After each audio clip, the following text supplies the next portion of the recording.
So hello everyone, for today's video ay napapaligo ako ng aking mga alaga. Ito po si Lucky Sigbin. Sigbin ang pinapangalan ko niyan guys, Lucky at Sigbin kasi nga para siyang Sigbin.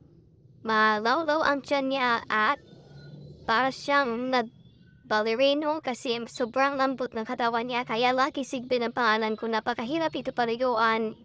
Yan, mahaba lang balahibo niyan. Kasi hindi naman sila takot sa tubig pero ayaw lang talaga niya magpaligo. Pero yung isa kong pusa, sana yun si Manoling. Tatlo yan sila guys. Na lalaki, ampo namin lahat yan.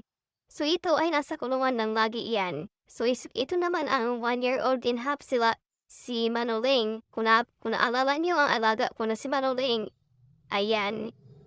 Kanya-kanya sila ng punas ng katawan nila guys pero pinupunasan ko yan, napakahirap paliguan. Nakakapagod, hindi ako nakapaglaba ngayon, bukas na ako maglaba. So si Manoling mabait ito paliguan kasi nakikinig siya sa akin kasi sanay na kasi siya pa inapaliguan. So naawa ako guys kasi nagtatamlay na sila sa sobrang init ng panahon. Ulan init. So alam ko na yan guys paano tatamlay ito si Manoling. Kailangan mo labas yung init na katawan niya kasi ang cat food mainit yan sa katawan kaya kailangan natin paliguan para presko ang ating maalaga. No, minsan.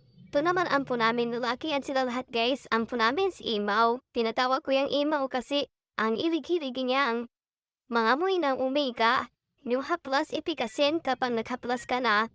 Ayan agad siya mga amoy na yan sa kamay mo tapos dila-dilaan niya. Pero orange talaga yan ang tawag ko sa kanya. Ganda yan, sulit ang tatawan.